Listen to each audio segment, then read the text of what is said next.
Jina langu ni Beatrice Mutheu Nyuguto. Nimeokoka, Yesu ni Bwana, na kama vile mliambiwa tutasoma kutoka kitabu cha Nehemia sura ya 1 kuanzia mstari wa 2 hadi wa 10. Na nitasoma. Hanani, mmoja wa ndugu zangu, akanijia yeye na watu wengine waliotoka Yuda. Nami nikawauliza habari za Wayahudi waliopona, hao watu wa uhamisho waliosalia, na habari za Yerusalemu. Wakaniambia, watu wa uhamisho waliosalia huko katika wilaya ile wamo katika hali ya dhiki nyingi na mashtumu. Tena ukuta wa Yerusalemu umebomolewa na malango yake yameteketezwa kwa moto. Hata ikawa niliposikia maneno hayo, nikaketi, nikalia, nikaomboleza siku kadha wa kadha.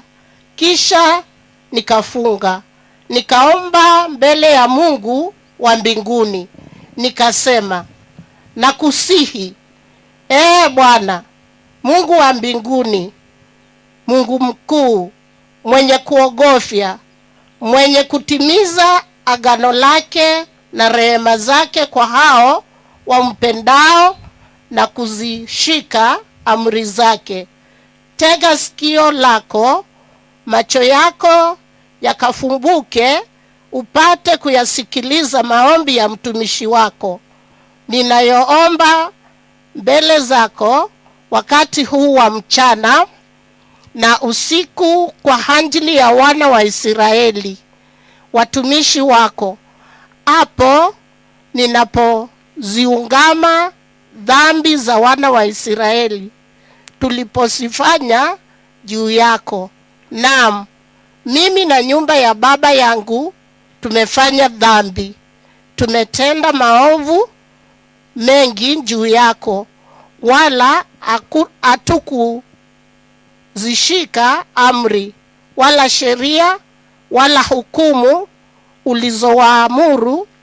ulizomwamuru Musa mtumishi wako, na kuomba likumbuke neno lile ulilomwamuru Musa mtumishi wako, ukisema, mkikosa mtatawanywa kati ya mataifa, bali mkinirudia mimi na kuzishika amri zangu na kuzitenda, watu wako waliofukuzwa wajapokuwa katika pande za mwisho za mbingu, hata hivyo nitawakusanya kutoka huko na kuwaleta mpaka mahali pale nilipopachagua, na ili kuliweka jina langu hapo. Basi watu hao ni watumishi wako na watu wako ulio wakomboa kwa uweza wako mwingi na kwa mkono wako hodari. Injili inaendelea.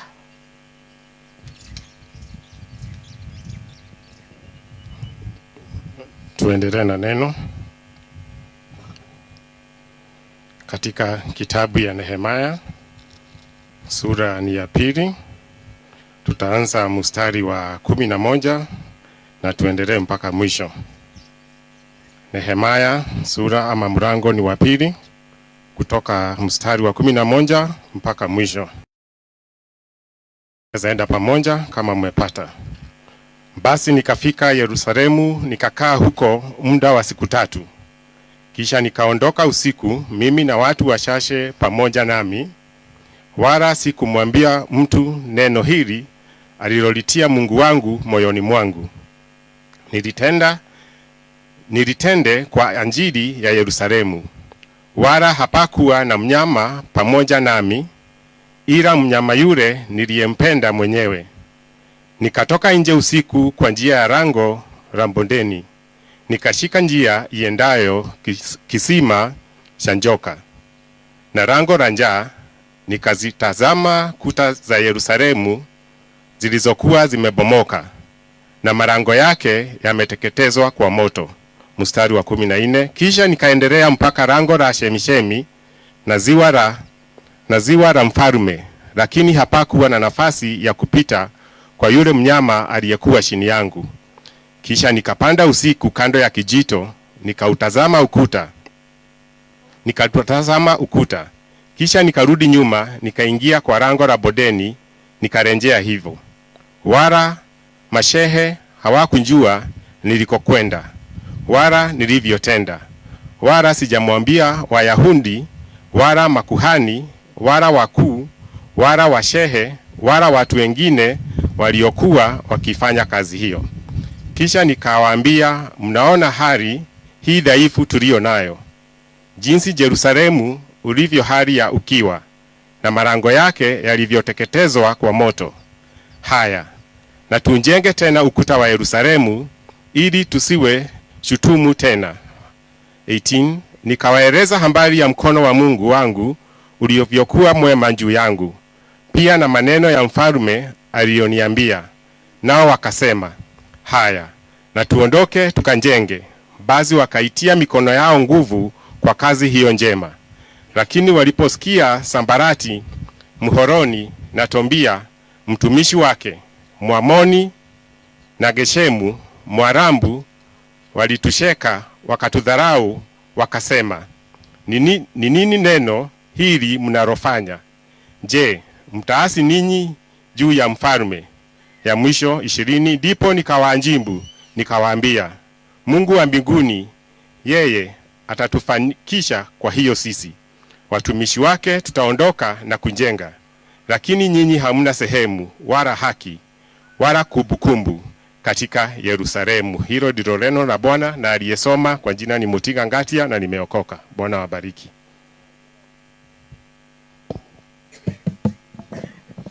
Bwana Yesu asifiwe. Sasa kwa sababu ya kujitayarisha ndio tukaweze kusikiza neno, tutasimama na wimbo katika tenzi za rohoni, wimbo namba 16, kumtegemea Mwokozi kwangu tamu kabisa. Kumtegemea Mwokozi kwangu tamu kabisa, kukubali neno lake nina hamo. Naimba Yesu, Yesu, Yesu namwamini, nimemwona dhabihu. Yesu, Yesu ndiye uzuri thamani, ahadi zake kweli. Kumtegemea Mwokozi kwangu tamu kabisa,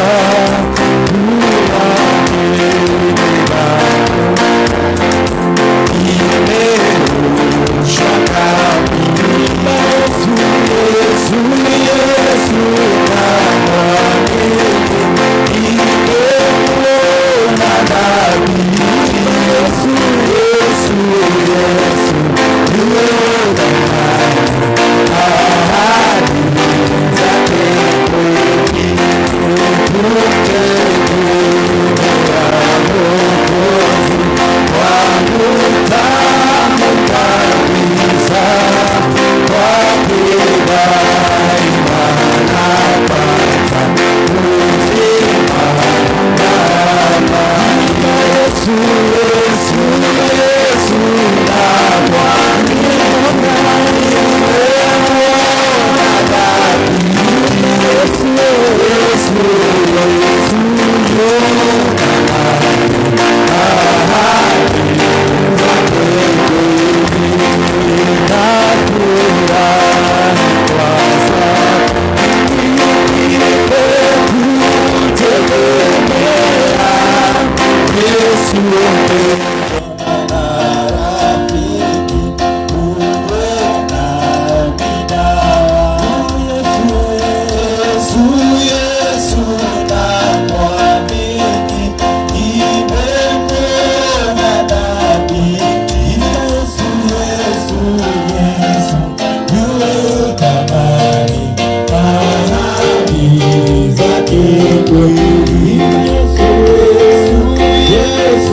namwamini, nimemwona thabiti.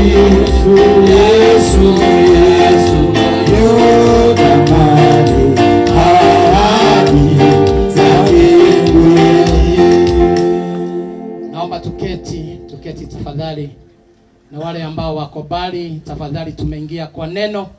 Wale wako karibu pale na magari, ni wakati mzuri wa kusikiza neno lake Mwenyezi Mungu. Kama umekuja hapa na uko na kofia, ningetaka kusema ya kwamba tuko kwa kanisa ili tukapate kutoa kofia zetu. Watoto ambao wanacheza pale, mara tena walimu wetu wawashughulikie ili tukatulie kwa muda tu dakika chache.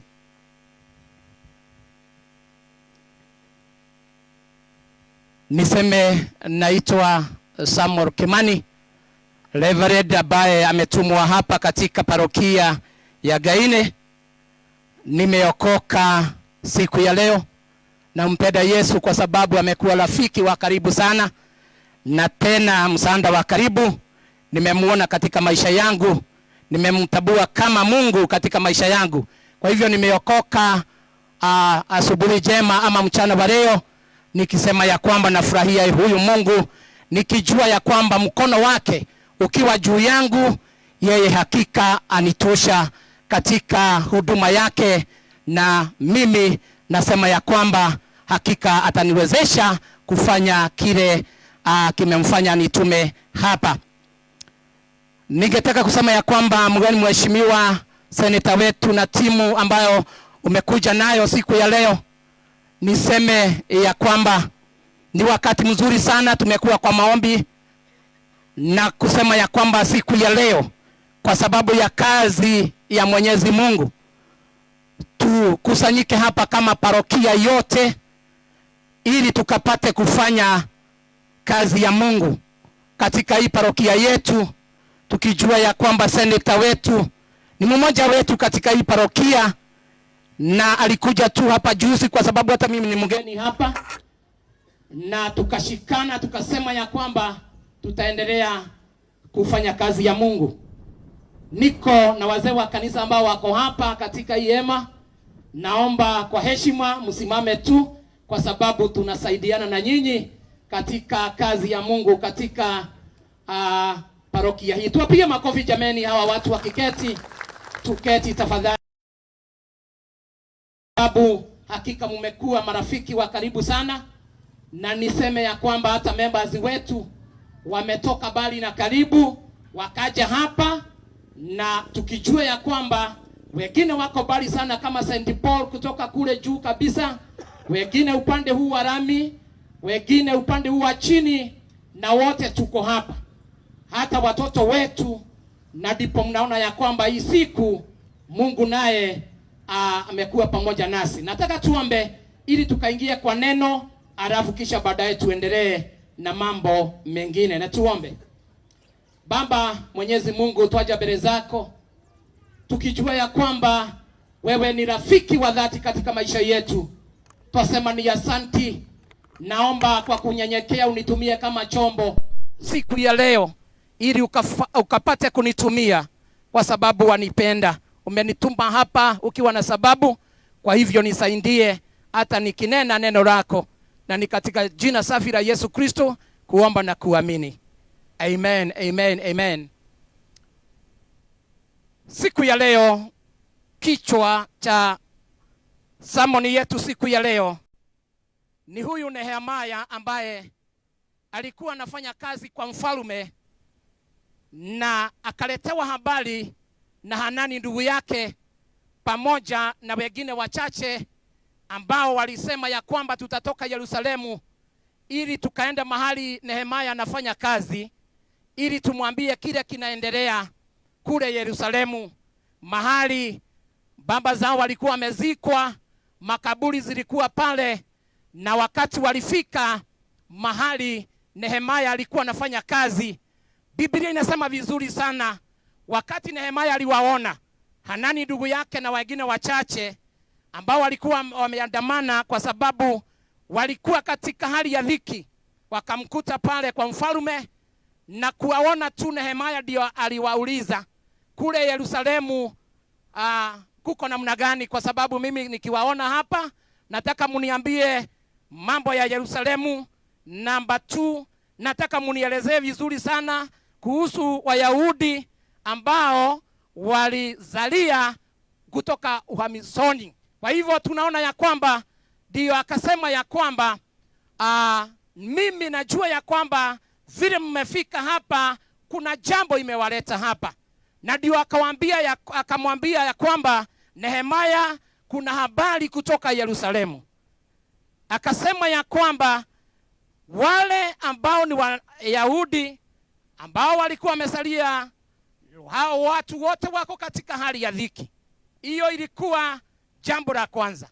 Jambo la pili inasema ya kwamba na hakika kuta za Yerusalemu zimebomolewa na malango yakachomwa. Wakati Nehemia alisikia sana, yeye aliketi akafikiria, akaangalia hayo maneno kwa udani. Wakati aliketi, Biblia inasema ya kwamba akalia mbele za Mwenyezi Mungu, akaendelea kuomboleza kwa siku kadha wa kadha. Biblia inasema ya kwamba akaendelea kufunga na kuomba kwa sababu ya habari alipata kutoka kwa akawa ni lazima aseme ombi mbele zake Mwenyezi Mungu. Na Biblia inasema ya kwamba pale wa 10 akaenda mbele zake Mwenyezi Mungu akasema ya kwamba kama kuna jambo inanisumbua Mwenyezi Mungu ni kuhusu mji na hata Wayahudi wako katika hali ya dhiki. Akaomba Mwenyezi Mungu akasema ya kwamba sisi wana wa Israeli tumetenda dhambi mbele zako, hakika tumeona ya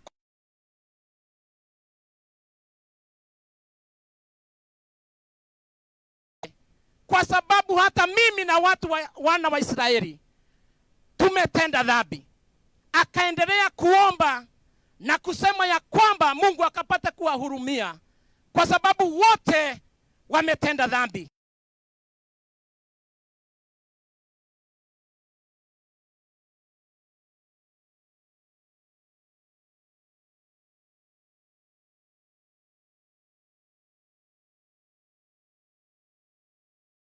Na ndio akasema ya kwamba ni lazima ninyenyekee niende kwa mfalme mahali nafanya kazi, ili niombe ruhusa niende mpaka Yerusalemu.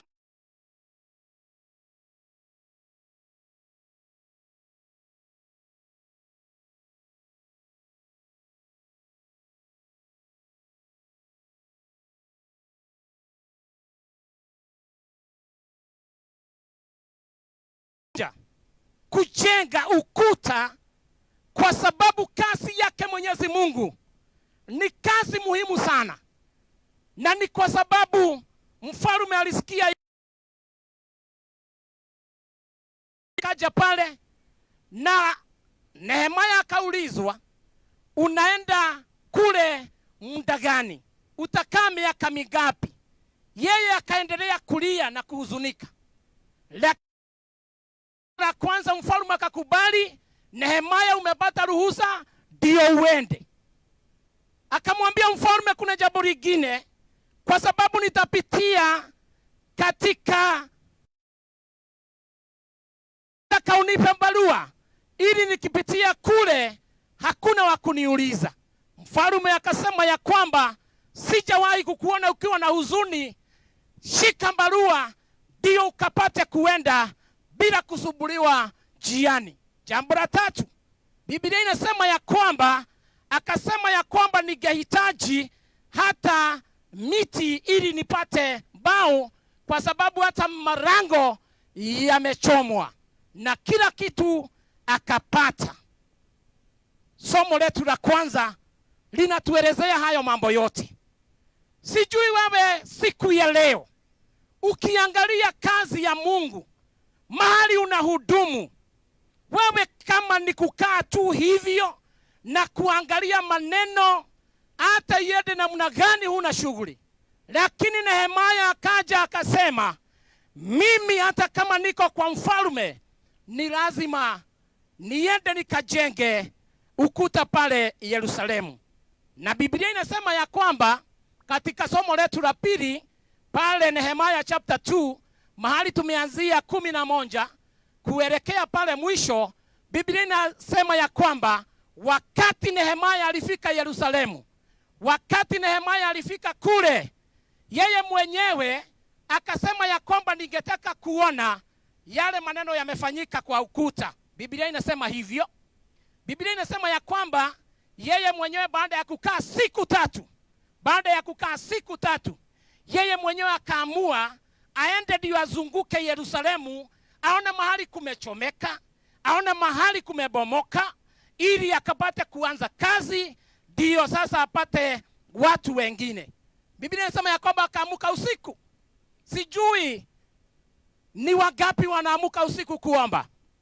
Huyu Nehemia akaamuka usiku, akaenda akazunguka Yerusalemu, na akaona ni kweli kuta zimebomoka, marango yamechomwa, na yeye hakika akawa katika hali ya dhiki. Akaangalia hiyo maneno yote usiku ili akafanye hesabu, kwa sababu ni lazima, jambo lazima litendeke. Na sisi hapa Ngaine, bwana Senator, tunasema ya kwamba lazima jambo litendeke hapa Ngaine. Bwana Yesu asifiwe. Mwathani Ngai arogocwo. Ni lazima jambo litendeke. Hatutakuwa kwa huzuni tena. Imefika siku yetu. Mgeni mheshimiwa, tunakuonanga tu kwa TV, wengine wanakuangalia pande zote from different angles, ndio unaona wamombi watu wanakuangalia, lakini hawa ni watu wa hapa. Mimi ndiye nimekuja tu juzi hapa, lakini kuna jambo litatendeka kwa sababu we have a God in heaven. Bwana Yesu asifiwe. We have a God in heaven, kwa sababu yeye anashughulikia mahitaji yetu, na hakika tutaendelea na hii safari. Tunaona ya kwamba pale Nehemia chapter 2 mstari wa 17 watu wote wakapata habari, huyu Nehemia amezunguka usiku, akaona yale yametendeka, akajua kazi ni kiasi gani, akamobilize watu, kama vile umetoka kona hiyo, mwingine kona ingine, mwingine Nyeri, mwingine Karatina, wote wakakusanyika. Naye Nehemia akawaambia, wacheni niwaambie, ni lazima tufanye kazi. Hiyo ndio jambo limeandikwa pale Nehemia chapter 2 mstari wa 17, kwa sababu muda unazidi kuyoyoma. Chapter 2 verse 17 inasema hivyo, kisha nikawaambia, mnaona hali hii dhaifu tuliyo nayo, jinsi Yerusalemu ulivyo, hali ya ukiwa na marango yake yalivyoteketezwa kwa moto. Haya, na tujenge tena ukuta wa Yerusalemu. Mstari wa 18 unasema ya kwamba, nikawaelezea habari ya mkono wa Mungu ulivyokuwa mwema juu yangu, pia na maneno ya mfalme alivyoniambia. Nao wakasema, this is very important, very crucial. Wao wakasema, wakarespond. Sasa wameambiwa kuna kazi, wakasema ya kwamba, nao wakasema, haya, na tuondoke tukajenge. Basi wakaitia mkono, wakatoka ili waende wakajipa nguvu kutenda mema. Lakini waliposikia Sanibarati, this is another topic. Bwana Yesu asifiwe. Toigai Sanibarati matirakena. Ni mnajigua wega. Nacio ndirenda gukura matikogiria twake. Hiyo ni French.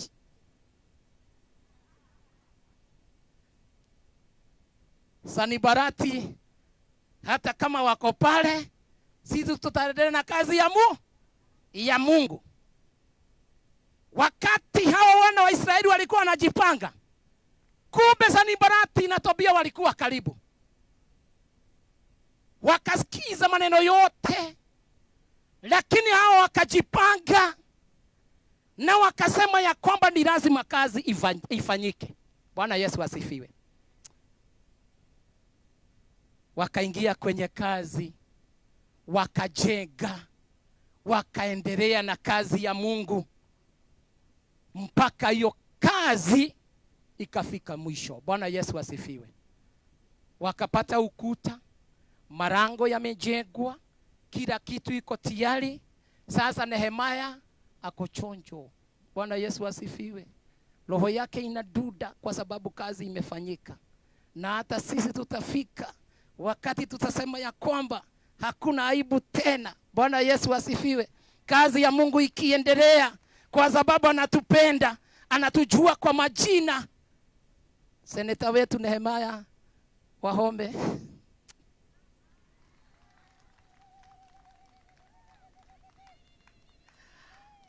ukasikia kilio chetu.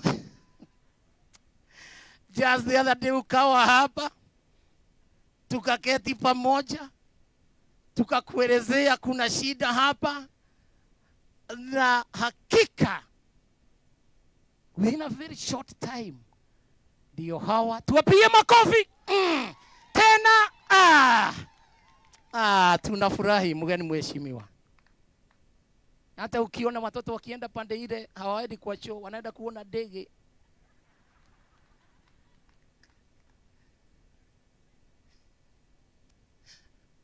Sio ni kweli? Ni kuona ndege bila kulipa. Ulipitia hapa mheshimiwa tukakuona. Hii ni maneno ambayo ni ya furaha sana. Bwana Yesu asifiwe. Hii ni siku ambayo hakika tumeona mkono wa Mungu. Kabla ya kumaliza, wacheni niwaambie, tuangalie kuta za kiroho. Bwana Yesu asifiwe. Siwezi nikarudi pale niketi pale bila kutaja hayo, kwa sababu Yesu anarudi. Kuangalia kuta za kiroho, tuangalie ni wapi zimebomoka. Na hakika usikae tu hivyo ukiangalia zimebomoka. Kunaye Yesu ambaye anatenda miujiza. Unasimama tena kiroho, unaanza safari ya kiroho ili ukapate kuurithi ufalme wa mbinguni. Bwana Yesu asifiwe. Tukiangalia katika familia zetu, kuna kuta zimebomoka, lakini huyu Mungu anaweza. Huyu Mungu anaweza. Hata wanalika, wachani niwaambie, hata kama imekaa namna gani, gainonaga Mungu atawashughulikia. Hata maisha ikiwa imekuwa ngumu, Mungu atawashughulikia. Bwana Yesu asifiwe. Wamama ambao wako hapa, wazee, hata watoto wetu, hii giza itafika mwisho. Kuna nuru tunaona pale mbele. Hali ya Gashubiri tunaona Yesu. Pale kwa kilele tunaona Yesu akitusubiri, ili tukimaliza mwendo hakika tutaimba haleluya. Bwana Yesu asifiwe. Huyu ni Mungu ambaye anajua mahitaji yetu. Huyu ni Mungu ametuona tukiwa hapa parokia Angaine, na tukasema ya kwamba hatuwezi tukaketi tu hivyo, tutanyenyekea mbele zake Mwenyezi Mungu. Na hakika Mungu akatuma Nehemia. Bwana Yesu asifiwe. Akatuma Nehemia. Mgeni mheshimiwa, sasa tumepata nafasi ya kuwa pamoja na wewe, tukijua ya kwamba makuu yatatendeka. Ambia jirani tungoje Mwenyezi Mungu. Ambia jirani tungoje Mwenyezi Mungu, kwa sababu atatenda. Hii aibu itafika mwisho, kwa sababu huyu Mungu anaweza. Huyu ni Mungu mwema. Mgeni mheshimiwa, mimi nimetembea hapa kutoka Januari tarehe 10. Nikazunguka hii area yote, families 700 nimekanyanga na hii mguu yangu. nikisema tu Bwana nisaidie. Nimetumwa kwa hii parokia, naona mfalme hawa ni watu wanafanya bidii, nikasema ya kwamba nitawakuta kwa nyumba zao. Tukiwa na evangelist wetu, evangelist nikitaja unasimama unafanya hivi. Kuna wakati tulikuwa tunakibia hata usiku, na tena mvua ikawa kwa wingi, lakini nikasema ya kwamba hii kazi ni lazima tuifanye. Ni lazima hii ukuta itajengwa. Asante sana bibi yangu. Na wewe unasimama unainama hivi kwa sababu ananifungulia hata kama ni saa 5 nikitoka kwa huduma. Tumsalimie. Ndiye huyu. Hii kazi yote wacheni niwaambie ni ya Mungu. Wageni wetu kufunga shughuli zote siku ya leo ni kwa sababu yake Mwenyezi Mungu. Bwana Yesu asifiwe. Na mimi naamini ya kwamba hata na sisi ambao tuko hapa washirika, hakika tukiendelea kumtumikia huyu Mungu, naye atatenda miujiza katika familia zetu, kwa sababu anatupenda. Sitaki kuendelea sana kwa sababu ya masaa. Naomba tu kwa nyenyekevu tusimame ili tukapate kuomba. DJ, wimbo moja tu ya maombi, tuingie kwa maombi kwa sababu tuko na mahitaji, kila mmoja ako hapa, na tukapate kunyenyekea mbele zake Mwenyezi Mungu, kwa sababu ni lazima tuingie katika kujeka ukuta. Yerusalemu iko katika hali ya dhiki. Nishike mkono Bwana, nishike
katika hali ya maombi, ni vizuri kuambia Bwana, angalia familia yangu imebomoka.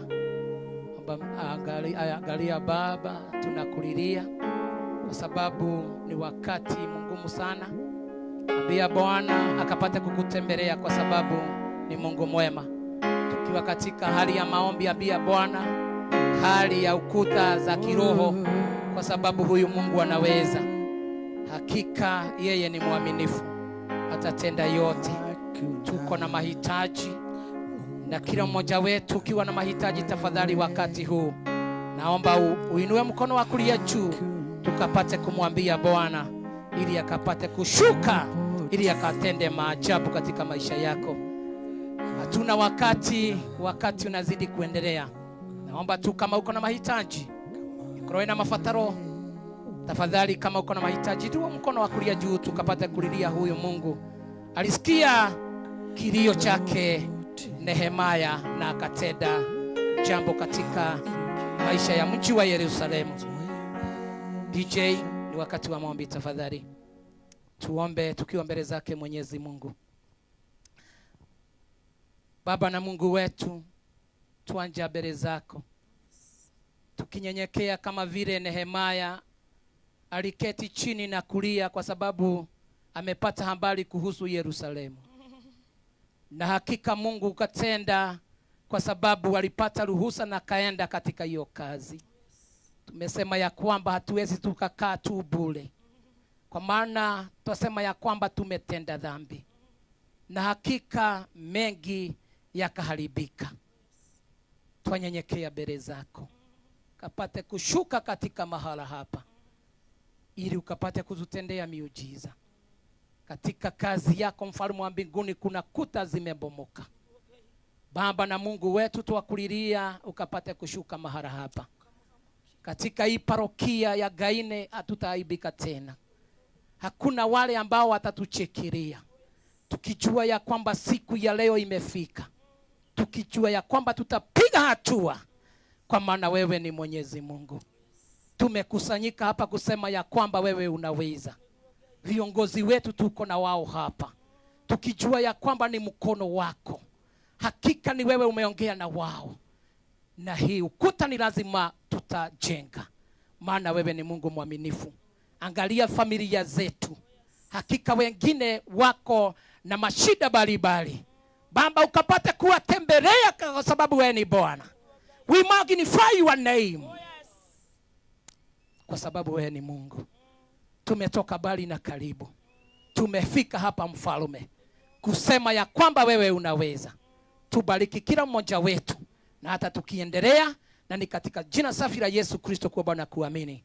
Amen, amen. Tuketi. Bwana abariki sana. Okay, tumpigia Mungu makofi. Asante sana mchungaji kwa sababu ya neno.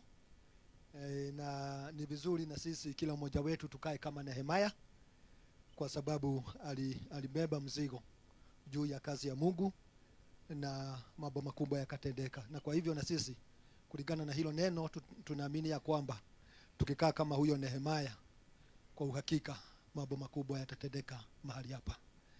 Sasa kwa wakati huu nitamwalika Eroda Dickson, kwa sababu umefika wakati wa matoleo, ndio akaweze kutuelekeza.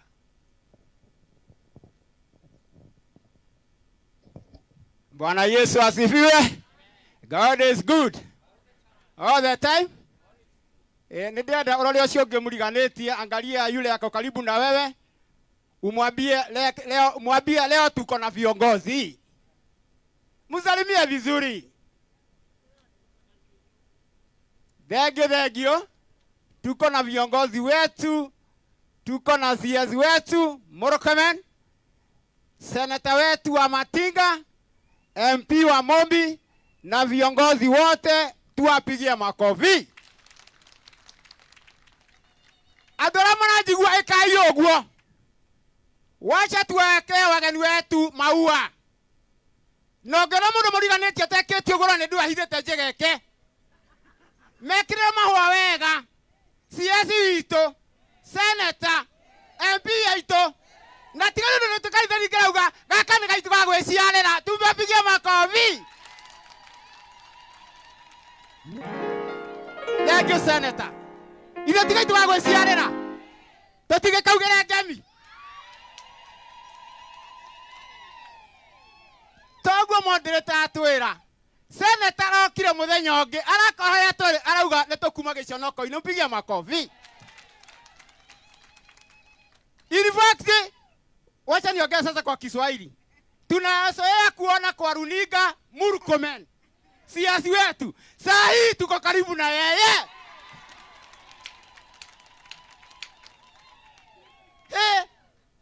Sema huyu ni Mungu. Mwambie mwenzako ni wakati wa sadaka. Elder Grace kuja sababu ya wageni, simama hapa. Elder Grace. Elder Grace, sababu ya wageni wetu wote utasimama hapa. Tuko na congregation 8.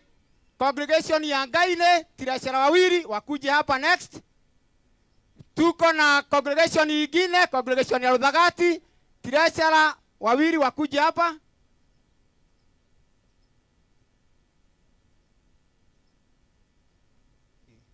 Haya, ndirenda mokea. Ithe tutirakigwa githweri na Gikuyu. Agikorwo Murkomen na igwa kaigwe mureke. Heni. Haya, tirashara elder wetu. Sababu ya wageni, Elder Grace kuja na hiyo shodo kubwa. Ndio kama haha. Elder Grace. Yeni. Sana tarajira kawa kana kado kanini ate. Mwene hena kege. Simama hapa. Elder Grace. Sababu ya wageni. Congregation ya